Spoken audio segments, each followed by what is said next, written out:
Why U.S. pilots started painting stripes on wings, saved 500 planes from friendly fire in hours. July 11, 1943. 2,200 hours over the Mediterranean Sea, approaching the southern coast of Sicily. Lieutenant Colonel Ruben Tucker gripped the frame of the open door in his C-47 transport as the night sky transformed into a curtain of fire. Tracer rounds arced upward like deadly fireworks. Orange bursts of 40mm shells detonated at altitude. The thunder of anti-aircraft fire rolled across the water. Every gun on every Allied ship below was firing at his aircraft, at the planes carrying his men, the 144 C-47s of the 504th Parachute Infantry Regiment. The formation had crossed from Tunisia without incident. The pilots maintained tight spacing. The paratroopers sat on their benches, weighted down with equipment, weapons, ammunition. They had rehearsed this jump dozens of times. They knew their objectives: secure the beachhead, protect the landing zones, link up with the forces coming ashore at dawn. This should have been a routine combat drop. Then the first shells hit. The radio operator in the lead plane screamed into his microphone, his voice breaking with desperation. *, we are American paratroopers. Stop firing. Stop firing. *, the transmission went out on the correct frequency, but coordination between services had failed. Most ships never received notification about the operation. The gunners below had no idea friendly aircraft were approaching. They knew only that German bombers had attacked just 15 minutes earlier. They saw aircraft silhouettes. They fired. The carnage unfolded in minutes. Transport planes exploded in midair, disintegrating into balls of flame that tumbled toward the sea. Others, struck by multiple shells, caught fire and struggled to maintain altitude. Pilots fought controls as engines died and wings tore away. Some tried to reach the shore. Some attempted emergency ditches in the Mediterranean. Few succeeded.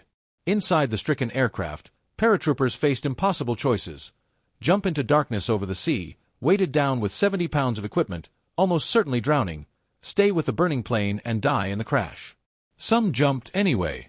They splashed into the water in full combat gear. The weight dragged them under. Some managed to cut away their equipment and swim. Most did not resurface. Others jumped over land but descended into a nightmare.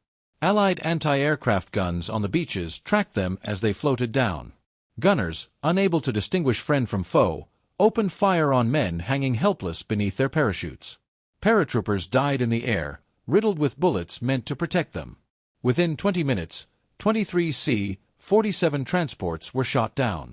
37 more sustained heavy damage so severe they would never fly combat missions again.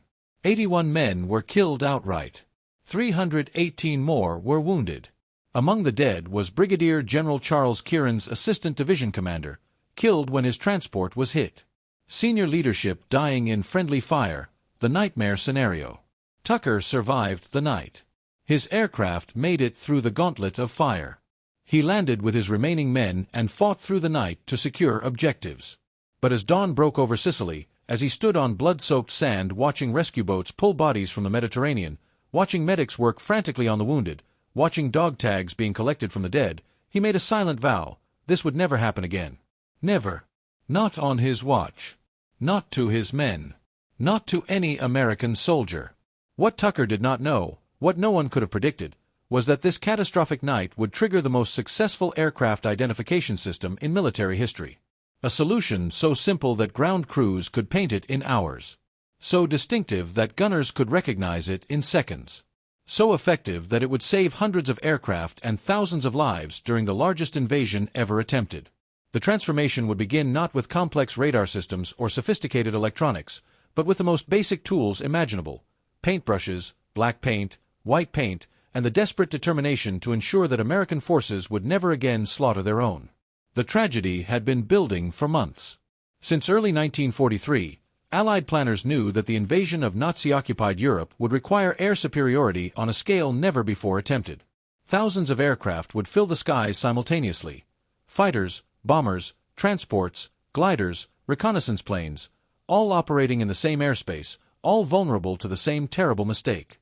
The existing identification system seemed adequate on paper. Every Allied aircraft carried standard national markings. American planes displayed white stars on blue circles. British aircraft bore red, white, and blue roundels. These symbols had worked well enough when air operations involved dozens of planes. But Operation Overlord, the planned invasion of France, would involve not dozens, but thousands. More than 13,000 Allied aircraft would participate in the initial assault alone. The technology designed to prevent friendly fire was called Identification Friend or Foe, known as IFF.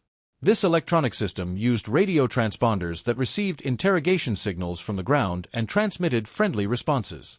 In theory, every Allied aircraft would identify itself electronically to every anti-aircraft battery and every fighter pilot. In practice, the system had severe limitations. Lieutenant Commander William McGarry of the United States Navy understood these limitations better than most. In early 1943, he commanded the USS Jeffers, a destroyer escort assigned to protect the invasion fleet approaching Sicily. McGarry had requested that his crew receive specialized training in aircraft recognition. The Navy had established a school in Columbus, Ohio, specifically for this purpose. The Renshaw course, as it was called, used innovative techniques to train gunners to identify aircraft silhouettes in fractions of a second. Ensign Donald McClure, 25 years old, completed the Renshaw course in early 1943. He joined the Jeffers in Norfolk, Virginia, on June 5. For 34 days until the ship sailed for Sicily on July 9, McClure drilled every officer and crew member on aircraft recognition every single day. Multiple sessions, no exceptions. The discipline proved critical. On the night of July 11, 1943, when C-47 transports appeared over the invasion fleet, most ships opened fire immediately. The Jeffers did not. McGarry's crew recognized the aircraft silhouettes.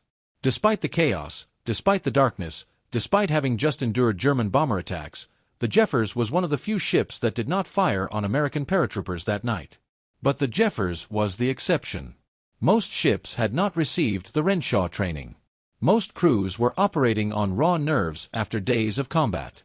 Just 15 minutes before the C-47s arrived, German Junkers 88 bombers had attacked the fleet. The Ju-88 had a twin-engine configuration similar to the C-47. In darkness, under stress, with adrenaline coursing through exhausted bodies, the distinction became impossible. The official U.S. Army history described the scene with brutal honesty. The slow-flying majestic columns of aircraft were like sitting ducks. Dozens of transport planes were hit. One exploded in midair. Others on fire tried to ditch in the sea to save the paratroopers inside. Squadrons broke apart, tried to reform, scattered again. 8 pilots turned back to Tunisia, still carrying their paratroopers, unable to penetrate the wall of fire. Major General Matthew Ridgway, commander of the 82nd Airborne Division, watched the disaster unfold from a ship off the Sicilian coast. He had expressed concerns about the operation before it launched. Naval commanders had told him they could not guarantee the safety of his aircraft. They had actually said those words, cannot guarantee safety. Ridgway had been given assurances that all ships would be informed about the paratrooper transport planes passing overhead. Many ship commanders later insisted they never received those orders. The investigation that followed identified multiple failures. Ground commanders had not adequately alerted their troops about the upcoming airborne mission. The paratroopers and infantry on the beach used different passwords, creating confusion when jumpers landed among friendly forces. The C-47s carried yellow recognition lights on their bellies, but gunners either did not see them or did not recognize their significance. Communication between services had broken down at every level. But the fundamental problem was simpler and more intractable. Human beings under extreme stress cannot reliably identify aircraft by silhouette alone. Not in darkness, not when recently attacked, not when the cost of hesitation might be death. Fire discipline, no matter how well trained, collapses when bombs are falling and ships are sinking. Ridgway understood this. In his report written in August 1943, he acknowledged the deplorable loss of life, but he also wrote something that would prove prophetic. I believe that the lessons now learned could have been driven home in no other way, and that these lessons provide a sound basis for the belief that recurrences can be avoided. The lessons were learned immediately. 2 months later, on September 9, 1943, American troops invaded mainland Italy at Salerno. Within 4 days, German counterattacks threatened the beachhead. Lieutenant General Mark Clark, the invasion commander, called for the 82nd Airborne as emergency reinforcements. "This is a must," he told Ridgway. Ridgway had one condition: rigid control of anti-aircraft fire is absolutely essential. This time, Clark listened. He personally ordered all anti-aircraft batteries on ships and ashore to hold their fire from 2,100 hours until further notice. Clark met face-to-face with naval and ground commanders. He sent representatives to deliver the order in person to every single unit.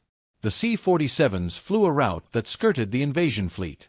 When the 504th jumped shortly before midnight on September 13th, not a single shot was fired at them. Not one. The success vindicated Ridgway's insistence. It also demonstrated that friendly fire could be prevented with proper communication and discipline. But it required perfect coordination, perfect timing, perfect execution. One breakdown anywhere in the chain and soldiers died. The solution that would emerge was already being tested, though few realized its significance. In late 1942, the Royal Air Force had encountered a different identification problem that seemed unrelated to the Sicily disaster but would prove crucial to solving it. The new Hawker Typhoon fighter had entered service as a low-altitude interceptor designed to counter German hit-and-run raids. It was fast, capable of 412 miles per hour at low altitude. It was heavily armed with 4 20mm cannons. It was perfectly suited for its role defending Britain's southern coast against Focke-Wulf 190 fighter bombers. It also looked almost exactly like the Focke-Wulf 190 from certain angles. The resemblance was uncanny and deadly. Allied anti-aircraft gunners shot down multiple Typhoons in the first months of operations. Exact numbers were never officially recorded, but squadron records document dozens of incidents. RAF pilots, exhausted from combat missions over occupied France, would cross the English coast and suddenly find themselves under fire from their own defenses. Some managed to take evasive action and survive.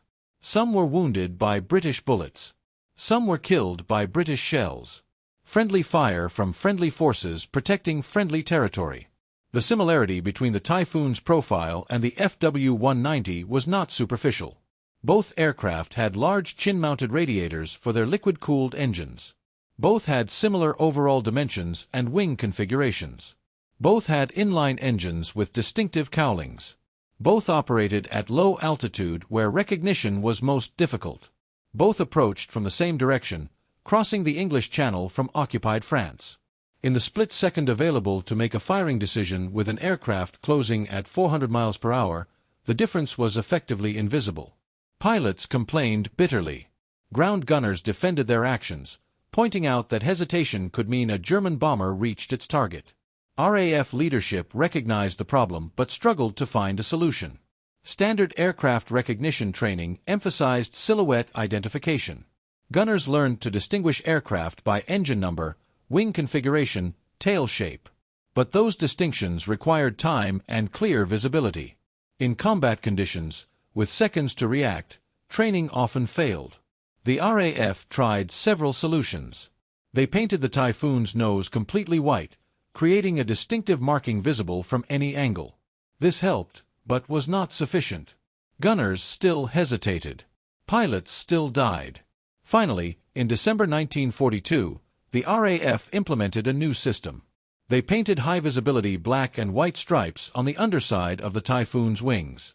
The stripes were simple, alternating bands of black and white, each approximately 12 inches wide, extending across the full wingspan. From the ground, the pattern was unmistakable. No German aircraft carried such markings. The stripes could be seen at a distance and identified instantly. The solution worked. Friendly fire incidents involving Typhoons dropped dramatically. The success did not go unnoticed. RAF planners filed reports on the effectiveness of the wing stripes. The system was noted as a precursor to possible future identification schemes. But in early 1943, no one imagined applying such markings to thousands of aircraft simultaneously. The logistics alone seemed impossible. Then Sicily happened. Then Salerno. Then the magnitude of Operation Overlord began to emerge. Allied planners projected that on D-Day alone, more than 14,000 aircraft sorties would be flown over the invasion beaches, fighters providing air cover, medium bombers attacking coastal defenses, light bombers supporting ground troops, transport planes dropping paratroopers, gliders landing infantry, artillery, jeeps, supplies, photo reconnaissance aircraft documenting the assault, air-sea rescue planes ready to retrieve downed pilots. All of these aircraft would be operating in the same airspace. Many would be flying at low altitude within range of naval anti-aircraft guns. Ship crews would be under attack from German aircraft. They would be exhausted, stressed, frightened. The conditions would be identical to Sicily, but multiplied by a factor of 10. In March 1944, a study group examined the problem in detail. They calculated how many IFF interrogation signals would be transmitted simultaneously during the invasion. They modeled how many aircraft would be within range of each transmitter. They analyzed the capacity of the IFF system to handle multiple simultaneous responses. The conclusion was unambiguous. The IFF system would be saturated and break down. The existing technology could not handle the volume of aircraft.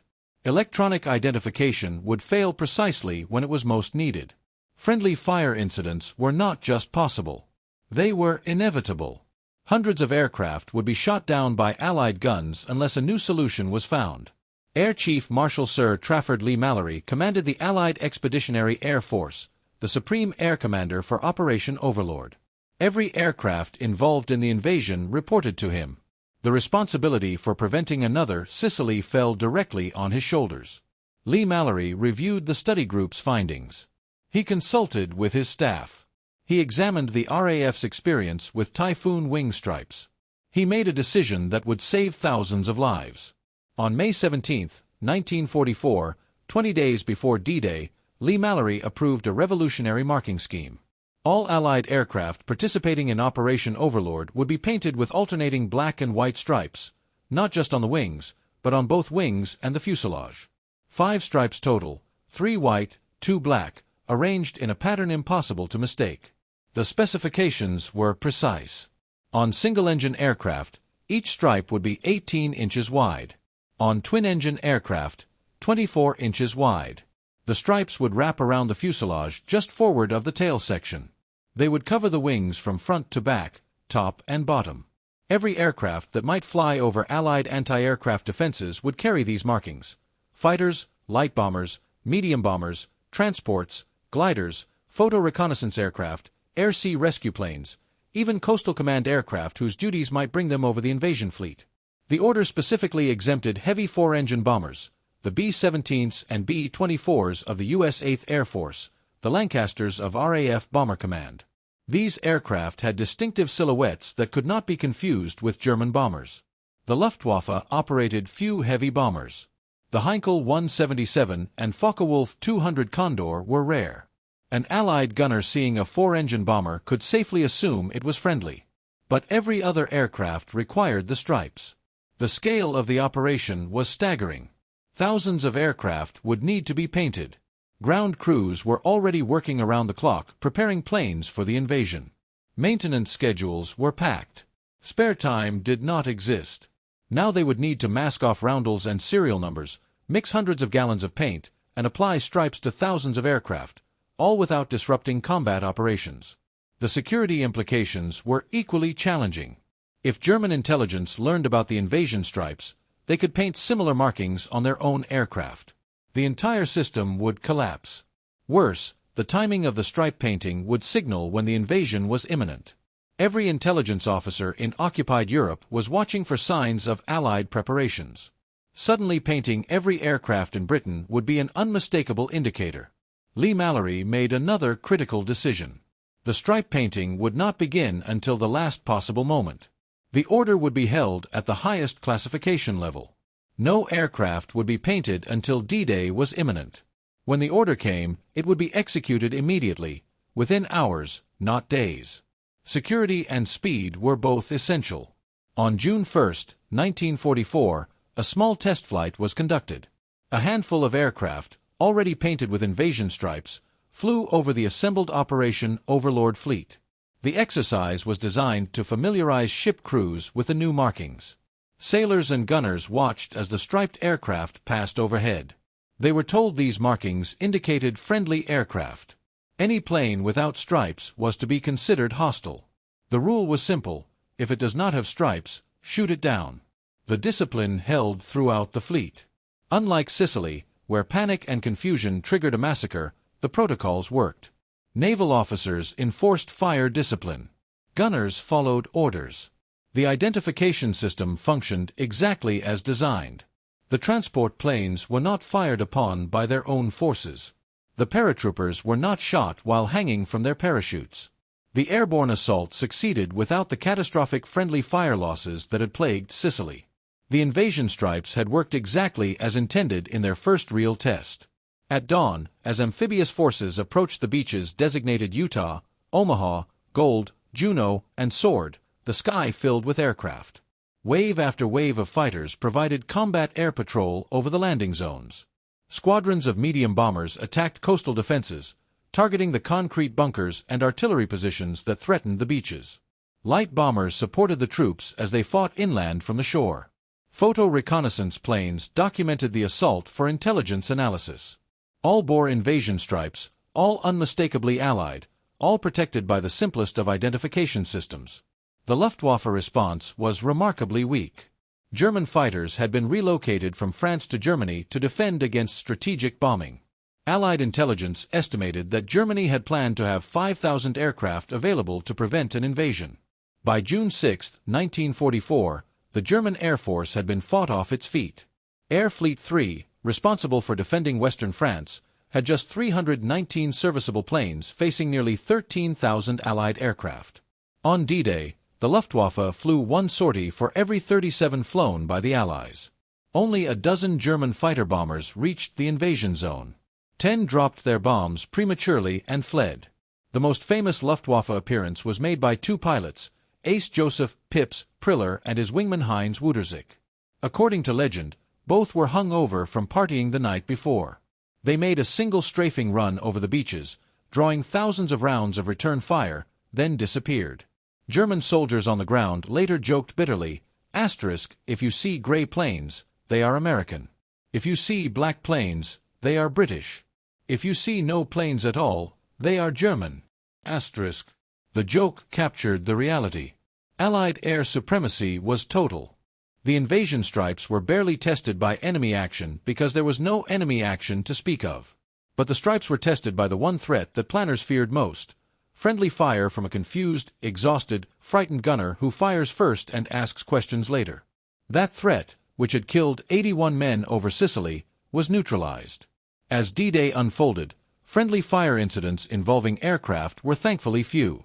The simple paint scheme accomplished what complex electronics could not. Not everyone believed the stripes were necessary. Some argued that Allied air supremacy made them redundant. If German aircraft barely appeared, why worry about identification? The response from those who had been at Sicily was immediate and angry. The stripes were not insurance against German deception. They were insurance against human error. They were designed to prevent Allied forces from killing Allied forces. That threat did not disappear just because the Luftwaffe was weak. The stripes also served a psychological function. Soldiers on the beaches pinned down by German fire looked up and saw striped aircraft overhead, unmistakably friendly, unmistakably there to support them. The sight was reassuring. It reinforced the message that Allied air power dominated the battlefield. It reminded frightened men that they were not alone. For pilots, the stripes provided confidence. They knew that as they flew low over the invasion beaches, as they strafed German positions, as they attacked coastal defenses, their own forces would not mistake them for enemies. They could focus on their mission without worrying about friendly fire. That psychological edge translated into more effective combat operations. The success of the invasion stripes was so complete that planners initially left them in place. For the first month after D-Day, all aircraft retained the full markings. But by mid-July, a problem emerged. The stripes on top of wings and fuselages made aircraft highly visible from above. Parked on forward airfields in Normandy, the striped planes stood out dramatically. They were easy targets for any German aircraft that managed to penetrate Allied air cover. On July 7, 1944, orders went out to remove the stripes from the upper surfaces of wings. The top of the fuselage could also be repainted in normal camouflage, but the undersides had to retain the invasion stripes. Aircraft were still flying over Allied positions. Naval guns were still a threat. The identification system had to remain in place. By December 1944, the tactical situation had changed. Allied forces had broken out of Normandy. They were advancing across France toward Germany. The dense concentration of aircraft over a small beachhead no longer existed. The risk of friendly fire had decreased. On December 27, 1944, orders went out to remove all invasion stripes. Aircraft could return to standard markings, but the stripes had already entered history. Photographs from D-Day showing Allied aircraft with their distinctive black and white bands became iconic images of the invasion. The markings symbolized the unprecedented scale of the operation. They represented the coordination required to put 13,000 aircraft over the beaches. They demonstrated that even the largest military operation in history depended on simple solutions to complex problems.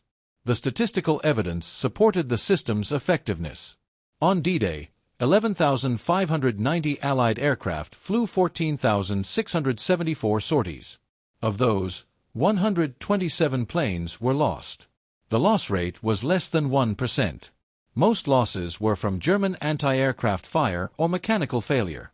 Friendly fire incidents were minimal. The contrast with Sicily was stark. There, 23 aircraft out of 144 had been shot down by Allied guns, a 16% loss rate from friendly fire alone. Historians would later calculate that the invasion stripes probably saved 500 or more aircraft from friendly fire during June 1944.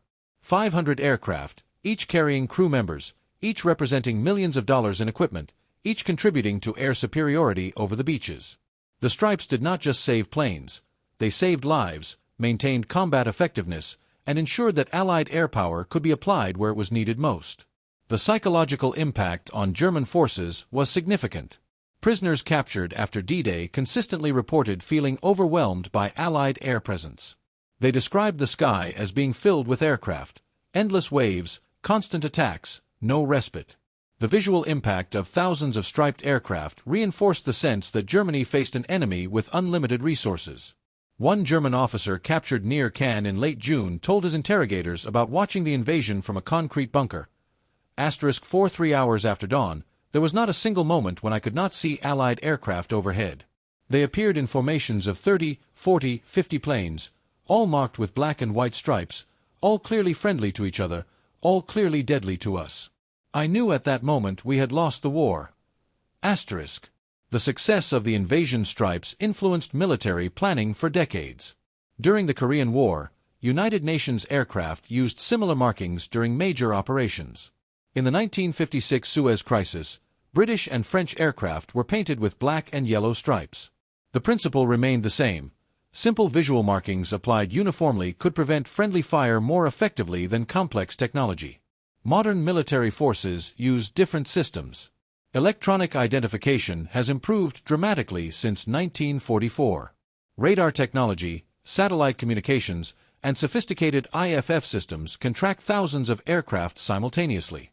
But the fundamental problem remains. In the chaos of combat, when systems fail or communications break down, human beings must make split-second identification decisions. The temptation to solve that problem with paint and visual markings never entirely disappeared.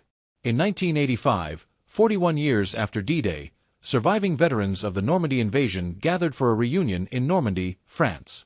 Among them were pilots who had flown striped aircraft over the beaches, gunners who had held their fire because they recognized the markings, paratroopers who had jumped from transports that made it through because ships did not fire.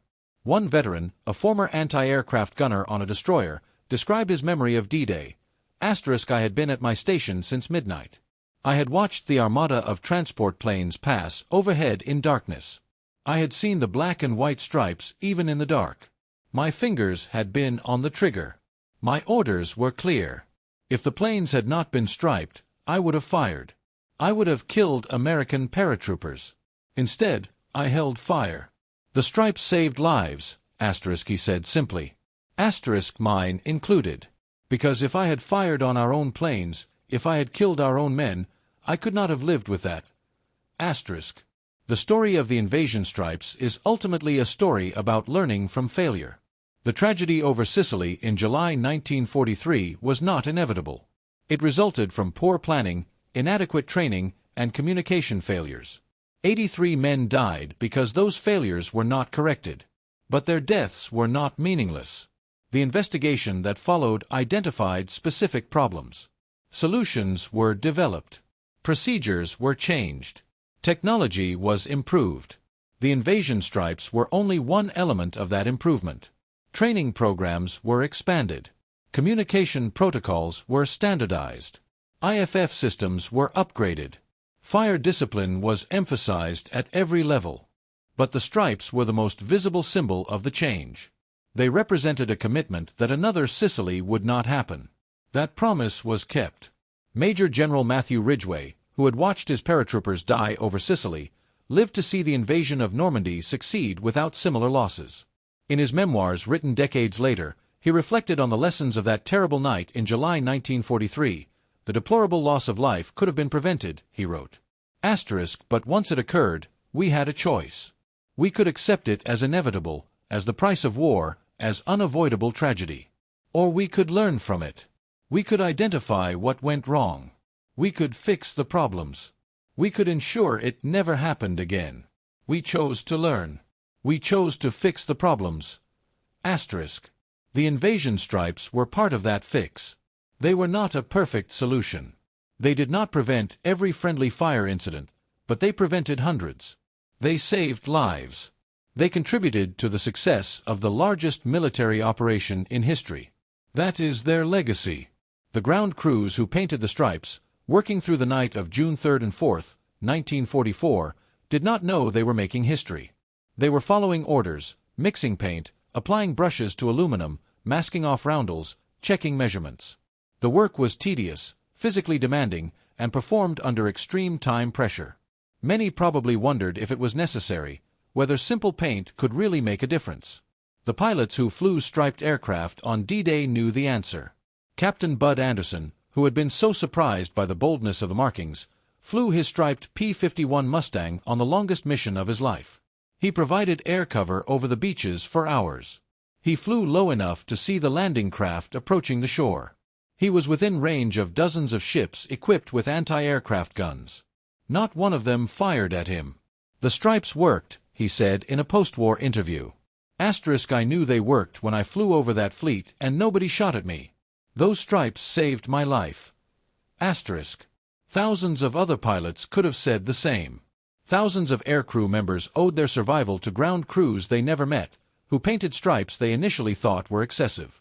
Thousands of soldiers on the beaches looked up at striped aircraft and knew they had support. The impact rippled through every level of the operation. The invasion stripes also represented something larger. They symbolized the incredible organizational capacity that won the war, the ability to coordinate thousands of aircraft, to supply hundreds of gallons of paint to hundreds of airfields simultaneously, to execute a plan that touched every squadron in Britain within 48 hours, to maintain security despite involving thousands of people. That organizational capacity, more than any single weapon or technology, determined the outcome of World War II. The stripes themselves were mundane: black paint, white paint, brushes, and time. Nothing sophisticated, nothing complex, no advanced technology, no secret weapons, just simple markings that solved a simple problem. Human beings under stress cannot reliably identify aircraft by silhouette. Give them a distinctive pattern that cannot be missed. Problem solved. That willingness to embrace simple solutions when simple solutions were appropriate characterized the Allied approach throughout the war. Not every problem required complex technology. Sometimes the best answer was paint and brushes. Sometimes effectiveness mattered more than elegance. Sometimes saving lives meant painting stripes on thousands of airplanes in 48 hours. The legacy of the invasion stripes extends beyond their immediate tactical success. They demonstrated that even in the largest military operations, small details matter. That communication between services is essential. That learning from past mistakes can prevent future tragedies. That simple solutions properly implemented can save hundreds of lives. These lessons remain relevant decades after the stripes were removed. In June 1944, as Allied forces established their foothold in Normandy, as thousands of aircraft flew overhead bearing black and white stripes, as the greatest invasion in history unfolded successfully, Lieutenant Colonel Ruben Tucker was there. The officer who had survived the disaster over Sicily, who had watched his men die from friendly fire, who had vowed it would never happen again. Tucker did not write memoirs. He did not give speeches about the invasion stripes, but in private conversations with fellow officers, he expressed quiet satisfaction. The lessons of Sicily had been learned. The price paid in blood had purchased knowledge. That knowledge had been applied. The system worked. Men who would have died lived instead. That was enough. The story of why American and British pilots started painting stripes on wings is not primarily about technology or tactics. It is about the cost of learning in war, about paying for knowledge with lives, about the obligation to ensure those lives were not wasted, about the determination to prevent the same tragedy from occurring twice. 81 men died over Sicily because Allied forces shot down their own aircraft. That number should have been 0. The fact that it was not 0 represented failure. But the response to that failure, the systematic effort to understand what went wrong and fix it, represented something more important than success.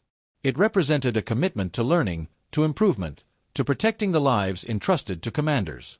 The invasion stripes saved approximately 500 aircraft from friendly fire in June 1944. Each of those aircraft carried men, pilots, navigators, gunners, crew chiefs. Each loss prevented was a life saved. The 81 who died over Sicily purchased the survival of thousands over Normandy. Their sacrifice was not meaningless. It was transformed into a system that worked.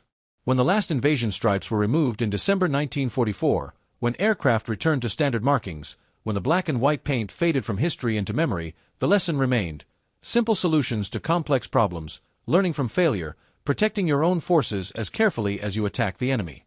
Communication between services, training until recognition becomes instinct, fire discipline under stress.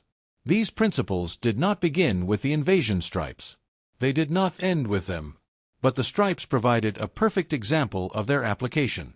They showed what could be accomplished when military organizations commit to solving problems rather than accepting casualties. They demonstrated that caring about losses, learning from mistakes, and implementing solutions could save lives at scale. The ground crews who painted thousands of aircraft in 48 hours never received medals. Their names do not appear in history books. They worked through nights mixing paint, applying brushes, checking measurements. They were exhausted, stressed, working under impossible time pressure. They succeeded anyway. Their success meant pilots lived, crews survived, missions succeeded. The invasion stripes of D-Day remain one of the most recognizable symbols of the Second World War. Photographs of D-Day striped aircraft are displayed in museums. Models are built by enthusiasts. Historians write about their significance. But the true importance of those simple black and white bands lies not in their visual impact. It lies in the lives they saved, in the lesson they taught, in the proof they provided that learning from tragedy can prevent its repetition. That is why pilots painted stripes on wings, not for identification alone, not for tactical advantage, but because 81 men died over Sicily and their deaths demanded meaning. The stripes gave those deaths meaning. They transformed tragedy into prevention. They turned failure into success. They saved 500 aircraft and thousands of lives. They showed that sometimes the difference between catastrophe and triumph is nothing more than black paint, white paint, and the determination to learn from the last.